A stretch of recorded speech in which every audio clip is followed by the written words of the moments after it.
अगर आप small cap space पे काम करते हैं तो आपको एक चीज़ पता होगी कि स्टॉक्स की मूवमेंट अपसाइड में भी बड़ी रैपिड होती है और डाउन साइड के अंदर भी उससे तेज होती है। इसी थीम पे एक कंपनी का नाम है एजीआई ग्रीन पैक। इंडिया की one of the most largest well performing company है पैकेजिंग इंडस्ट्री के अंदर।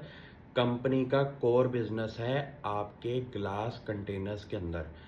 सिंपल सी कैलकुलेशन है, इंडिया की जितने भी अल्कोहलिक ब्रांड्स हैं जो वो बियर बनाते हैं या फिर अपनी बॉटल्स बनाते हैं, इंडिया का की सप्लायर है इन कंपनियों के लिए। और कंपनी का मोर देन 77% रेवेन्यू सिर्फ अल्कोहलिक बेवरेजेस से ही आता है, उनके ग्लास कंटेनर से।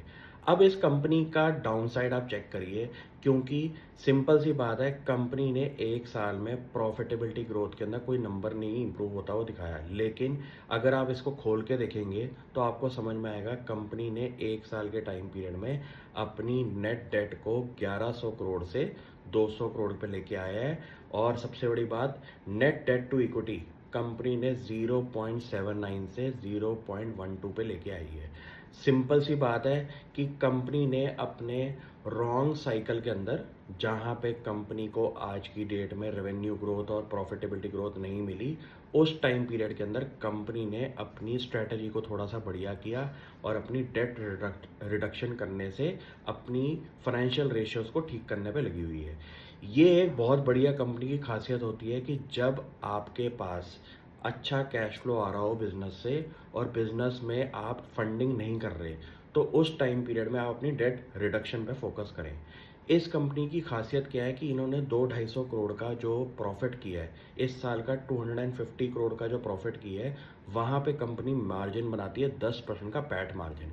ऐसे काम के अंदर इतना बढ़िया कंपनी ने जहाँ पे मार्जिन बनाया है, वहाँ के कैश फ्लो से कंपनी ने अपनी डेट रिडक्शन भी करी है। आप नोटिस करेंगे कि कंपनी अच्छे लेवल पे इस टाइम काम कर रही है। और सबसे बड़ी बात, जो इनकी मैन्युफैक्चरिंग फैसिलिटीज़ हैं वहाँ पे जो यूटिलाइजेशन आ रही है वो मोर देन 95% की है।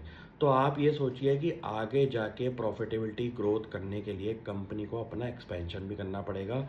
और जैसे जैसे इंडिया के अंदर अल्कोहलिक ब्रांड्स की ग्रोथ होगी, वैसे वैसे इस कंपनी के केपेक्स में भी आप एक्सपेंशन देखेंगे।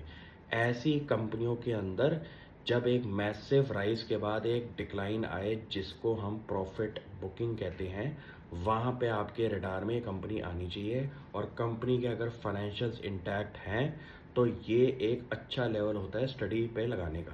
क्यों? क्योंकि आपने ये देखा कि 1-2 साल के टाइम पीरियड में कंपनी ने रैपिड ग्रोथ दी है, जहाँ पे 2x 3x की ग्रोथ मिल गई आपको शेयर प्राइस में। उस लेवल के बाद कंपनी ने 20-25% का अगर डिक्लाइन दिया है, तो ये एक स्मॉल कैप स्टोरीज के अंदर एक नॉर्मल सिनेरियो होता है जहाँ पे प्रॉफिट बुकिंग शुरू हो जाती है।